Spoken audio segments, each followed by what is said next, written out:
This is Main Street Station, Main Street, USA. We'll take a ride on the old horse car. I'll buy you a chocolate bar, and you'll be the sweetest girl by far. Down on old Main Street, Main Street, Main Street. Welcome back to Disney Marvels for week of August 9th, 2020. This is episode 96. Disney Marvels, the show about Disney, Marvel, Lucasfilm, Muppets, Pixar, Fox, the parks, and much, much more. If it has to do with Disney, it's fair game. I'm your host, Matthew Graken. We'll be back after these messages from our friends and sponsors. Hi Disney Marvels fans, my name's Tash and my BFF Mercedes and I make a weekly podcast dedicated to all things Disney. From music, movies and food and parks to fun weekly challenges, we discuss it all over at Chat Disney. You can find us on Instagram at Chat Disney or Twitter at Chat Disney UK. We release weekly episodes every Monday morning, which can be found on Spotify and the Apple Podcast app. Bye for now. And now, on with the show.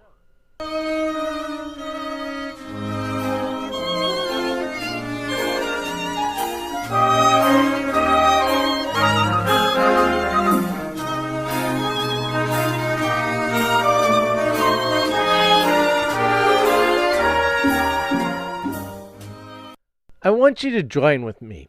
Join me as we take a stroll down the bustling streets of Main Street, USA, particularly in Walt Disney World. I just want to point out some of the details and some of the craftsmanship and just some of the uniqueness and what makes Main Street so special. Why when everyone thinks Main Street, USA, instantly they are brought to a place of nostalgia, a place of comfort, place of a million people walking in one direction or another. But there's something special about Main Street. It's not usually thought of as a land, but it is. And there's no real attractions, but there are rides. Unlike all the other lands, it is a land unique into itself, and the story behind it most people don't seem to realize, particularly the amount of detailed work. And if it wasn't for the amount of details and everything that the Imagineers put into Main Street USA, that if they left that out, would the entire park still be the same? I would think probably not, because there's so much detail, so much attention to that detail, and it's so meticulously worked out that it sets the stage for the entire Magic Kingdom of Walt Disney World. And going forth, set the stage for a lot of the other theme parks as well, in how they are laid out, built, designed, and how you enter into the park. It's not a mistake on how it's set up. You go through the security booths, you go through the ticket booth, and ahead of you, you see very little. In fact, as you get closer, as you're taking the ride up, it even starts before that. If you're coming up on Riverboat or you're coming by monorail, you see ahead of you the Magic Kingdom. You see the train station, the tops of the buildings on Main Street, and you see the castle. It's a preview. Think of it like a movie trailer, because when the Imagineers were designing it, that's how they designed it.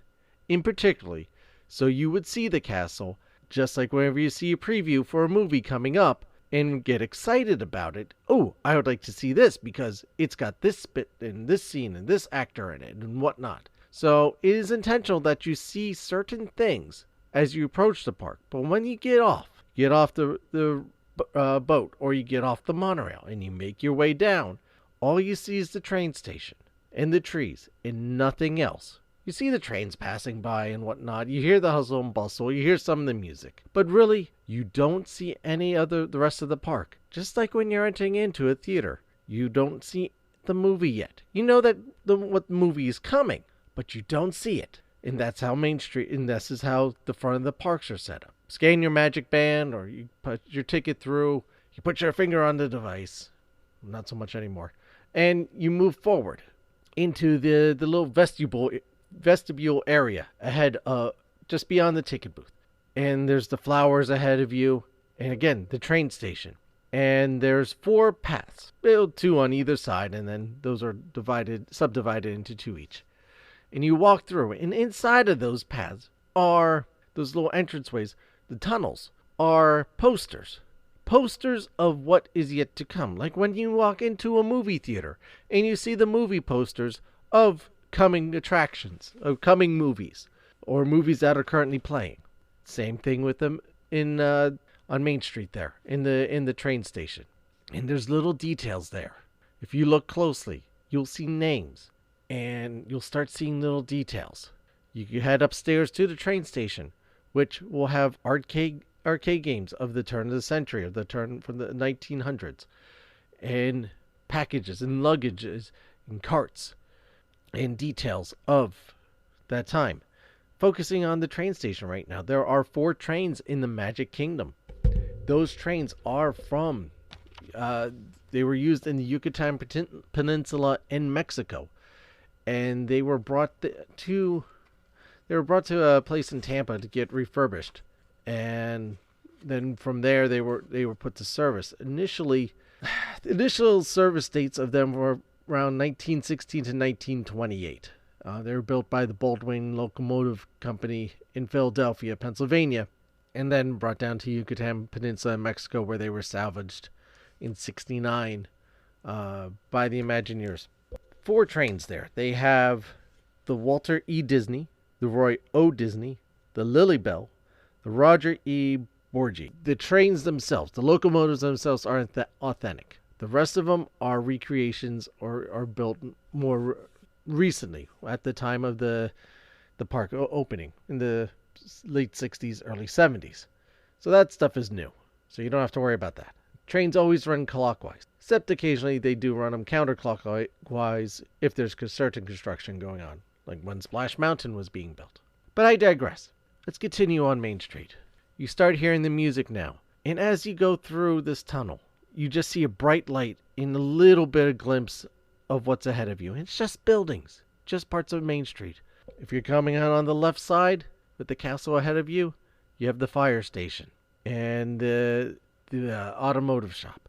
If you're on the right side, you have the town hall, which occasionally keeps changing. There's the camera shop in there, and now you had Walt's story in there, and now you have that's where you meet Mickey Mouse. But again, you can't see the castle anymore. You haven't seen the castle now since you were coming towards the Magic Kingdom. And again, this is intentional. Ahead of you is the little garden area with the flag. Flag is retired every evening by usually service members. And you have the statue of Roy O. Disney with Minnie Mouse, who's sitting kind of relaxed and just calmly sitting there, gently resting Minnie's hand on him. If you look over to the right, if you're facing up Main Street, on your right is Tony's Restaurant, one of a couple restaurants within the Magic Kingdom, on Main Street, 2 sit-down restaurants. In that one there's a statue of Goofy that every so often you'll hear something coming from. But also if you look on the ground in front of Tony's, you'll see a little memento from a certain 2 little dogs, Lady and the Tramp. Just keep an eye out for them. You have the little gazebo areas. There's a bathroom over there. And again, now you're starting to hear turn of the century music. It's all upbeat music. It's all a little happier music, just to get you excited, in the mood. And you walk forward, and there's the shops. You have the Emporium on the left, and then you have some of the other shops on the right there. And again, if you look all the details of the shops, one thing to keep in mind, these buildings are scaled. They are they're built in a certain way. The tops are not a proportion. Like your house, if you have a multi-story house, the first floor and the second floor are generally around the same size. This is not the case with the buildings on Main Street. On Main Street, they do use forced perspective, just like they in the movies. They're kind of actually like flats, like in a movie, where the rest of the building, it seems like there's something there, but there isn't. It's usually just the first floor, or so you think. But, for example, the Plaza Ice Cream Parlor, which is at the far end of the Main Street, the first floor is 12 feet tall. The second floor is 10 feet tall. It's 2 feet shorter. And the third floor, is 8 feet tall, 2 feet shorter than the last one. But your eye, when you're looking at that, is going to see, okay, it looks about the same. Give or take, it's pretty close. In your mind just automatically comes up the excuse. The reason why it seems shorter is because it's higher up. Your brain is making the building seem taller than it is. Another trick that they use is that, though you may not realize it, Main Street, USA is on a hill. You are walking uphill to get to the castle, and that's also done on purpose. The reason for this is so that way the journey seems a little longer when you're getting into the Magic Kingdom, because let's face it, you just get to the Magic Kingdom, you have a lot more energy, you're a lot more excited than when you're leaving. And to go downhill gets you down there a little faster. It seems a little easier, a little shorter, a little quicker to get out of the park than it does to get in. You're traveling the same distance, but that slight grade in the ground, that slight grade makes all the world of difference. And you're looking up at the castle, and the castle just seems that much more magnificent as soon as you turn that corner and start walking up Main Street. But don't forget, while you're walking up Main Street, there's more details to be seen, just like in a movie. And that's how you have to approach the Magic Kingdom, particularly when you walk in, is that it's a movie. In movies of old, the credits were at the beginning, and so is Main Street, USA. From the very point that you've entered the park, before you enter into under the train station, you will see windows. So whenever you scan your Magic Band, look up at the train station. There's a window up there. And guess whose name's on it? Chief Engineer, Walter E. Disney. His name's on there for a reason. Because he was the first, he is the head. He's the most important one. Like whenever you see a movie, director, so-and-so, Francis Ford Coppola, Steven Spielberg, in this case, Walter Disney. He's the first one. His name does appear twice. And this also is on purpose. So you're walking along. You see Walt E. Disney's name first on the railroad office. You keep moving along. He's their chief engineer. At the end of Main Street, you'll also see a window which simply says Walt Disney Master Classes in Design and Master Planning. That's placed there as well because to bookend the credits. As you're walking your way through Main Street, USA, you'll see a lot of windows. And there's a lot of people's names. And it's not just, thank you, Mary Blair, for painting this. They had fun. The Imagineers had fun with the names and had fun with certain things. The most recent name to be added is Frank G. Wells. Former president, passed away very tragically. He loved to climb mountains. He was very much a mountain climber. So the Seven Summits Explorations of Frank G. Wells, president. It's the highest window on Main Street. And this is where you'll see his name. But you'll also have the MT Loft Real Estate Investments. This is a pseudonym for the companies used by Walt Disney to secure and buy the land.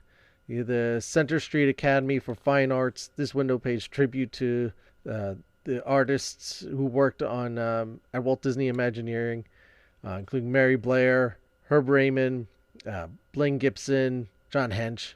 You have Hollywood Publishing, the lead show writers for the Magic Kingdom project. These are people like FX Encino, Al Bertino, and Marty Sklar. They're the ones that wrote a lot of the shows and stuff that you see around the place. So take the time, slow down, and take the time and look at the names, and especially how it's written and stuff. You may not realize who the window is for and who it's talking about, but trust me, those names are there for a reason. And if it wasn't for those names, you would not be walking down Main Street, USA, into the Magic Kingdom to go on some of the best attractions in Earth. Again, as you're moving along, stuck over to the firehouse. Firehouse now is it's a collectible shop, Art of Disney shop, but you got the detail work of a firehouse from the turn of the century, from the early 1900s, which this Main Street USA is supposed to be. It's got the you got a ladder going up. You have the little workstations and stuff where the firemen would be doing doing their stuff. You also have patches. You have patches from around the United States from people from different firehouses that they've either when they visited handed over or they've mailed in. And Disney is proudly displaying some of the brave firefighters who visited the Magic Kingdom over the years there. So, a nice little tribute.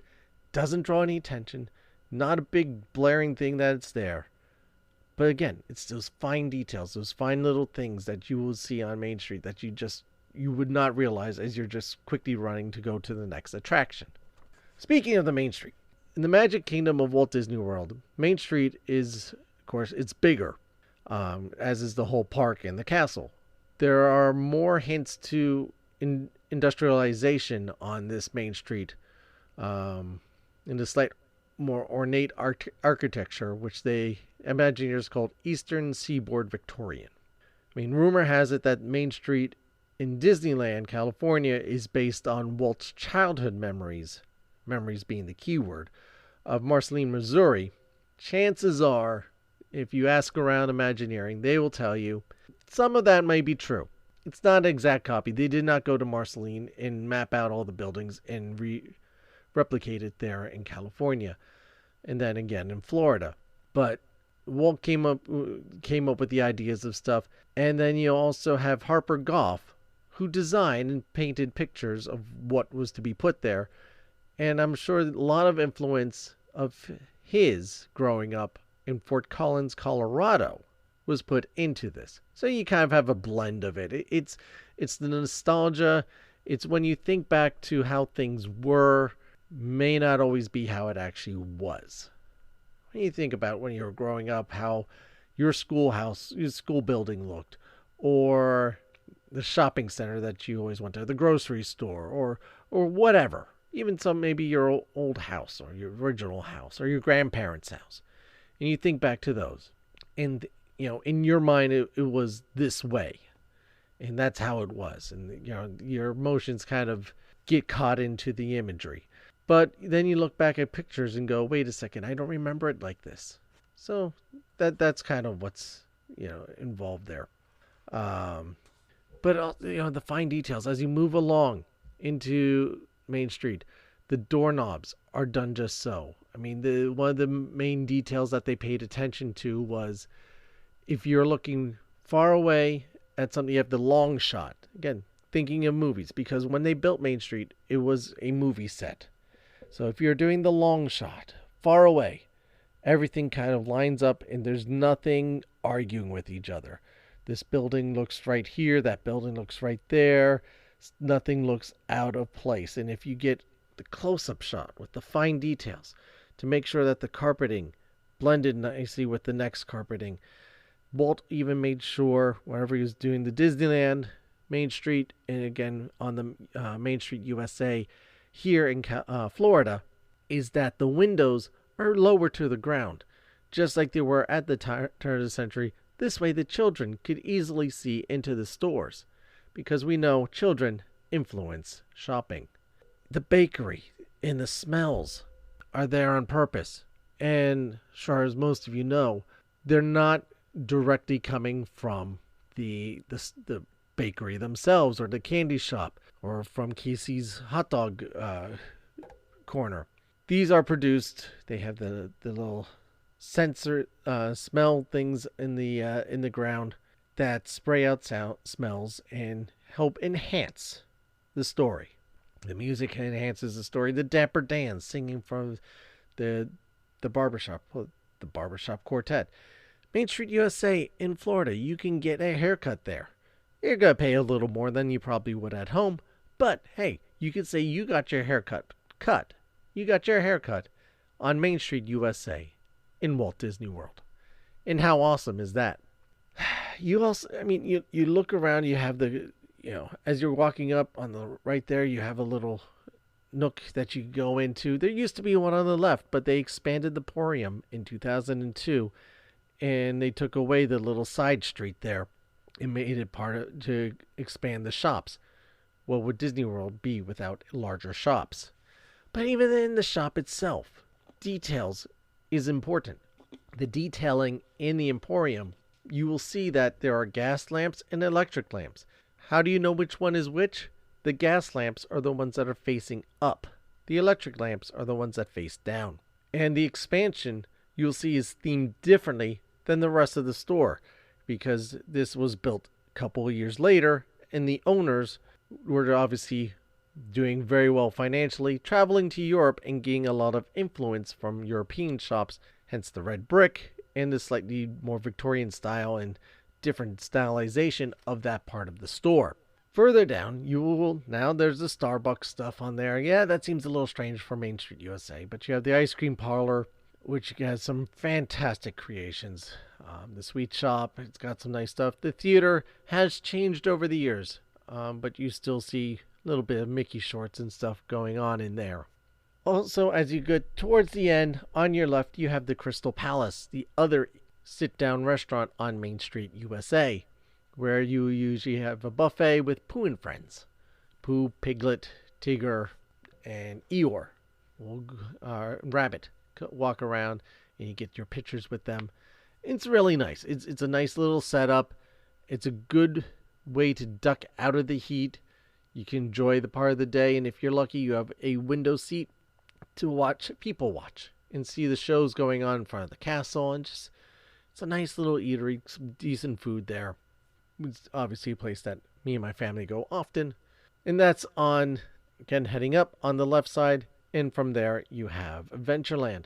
On the right side, you have the ice cream shop, and then that brings you around to Tomorrowland Terrace and to Tomorrowland. Other things that are going on, though, on Main Street, and it's not, how to put this. Years ago, when I went as a child, Main Street wasn't as busy as it was today, where it's wall-to-wall people sometimes as you're trying to head up it. And it was a little bit easier to take advantage of the attractions. Not attractions, the rides on Main Street.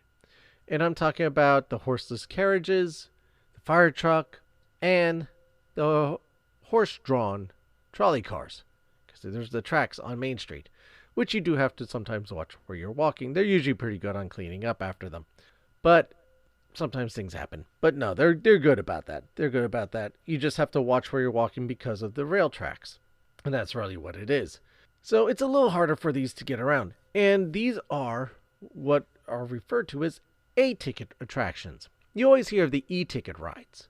And those are like Space Mountain and Seven Doors Mine Train, the big thrill rides. Those are E-ticket rides. This comes back to the original days of Walt Disney World when you had the ticket book. You'd buy a book of tickets and have A, B, C, D, E tickets to go on different attractions. You'd hand a ticket over and go on that ride. You have more A than you did E. Or you could buy individual tickets of the different classes. So the Main Street vehicles were A tickets. You're less thrilling, more family oriented, just an easygoing and a nice way to just kind of experience Main Street. It's just another fun thing to do. So this is Main Street USA. Again, the fine details that they put into it. Everything has a purpose there. The doorknobs are done particularly well, in a certain way, in a certain fashion, a certain design. And if you look above in the windows, you'll see lamps and stuff behind them, and it looks, you would think it's an office, part of the offices and stuff. There's people in there. And at night, you may actually think you see people because the way that they use the lighting. There's flickering lights, and they'll even have shadows move and just kind of give the buildings more additional life. And again, this is to give everything that additional sense of detail and just suck you into the story that you don't even realize that you're being brought into and the adventures that are going to lay ahead of you. What are your thoughts on Main Street USA? Is it something that you just, it's just something, the barrier that you have to cross through to get to all the different lands and to get on your rides? Move out of the way, Main Street USA. Seven Doors Mine Train and Astro Orbiters are calling? Or, is it something that you just like to take that stroll and walk along? Particularly for me, I enjoy it during the morning, but at night, I absolutely love it. Walking down as I'm leaving, it just pulls at the heartstrings. Just the lighting, the music, especially after the parades and the fireworks show. And there's not quite as many people. And you're not in a hurry to get out. And you just can stroll and take your time and just take in the ambiance.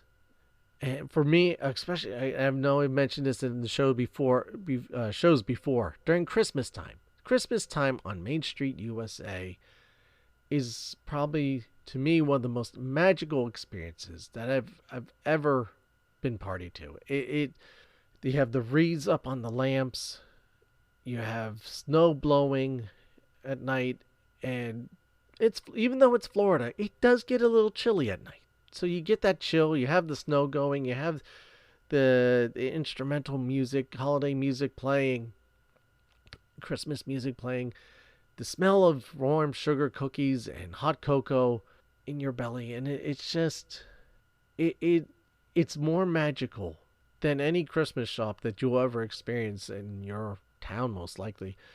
It's so nostalgic.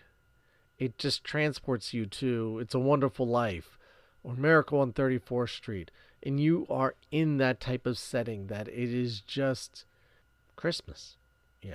Everyone's a little happier. Everyone's got a little, extra bounce and little rosy cheeks, and just spectacular. But the magic isn't limited to the Christmas time. Don't get me wrong. I'm just being nostalgic here. But at night, like I said, you have the lights and the little hustle bustle, and you have the little music, that Main Street music playing, Whistling Dixie and the one Daisy, that one, Good Old Summertime, playing in the background, just so. Not overpowering so it drowns out all the other sounds, but just enough to give that extra character. And you have the trains coming along and the whistles blowing and street lamps lit. Again, it's like nowhere else on earth. That short distance of Main Street. And you just duck into the shops and you got all the apparel and merchandise available there. You have the candy, you have the jewelry, you have the plush, everything on Main Street itself. And then like I said, you stroll and you look at the windows and see the names of the people that help make this possible.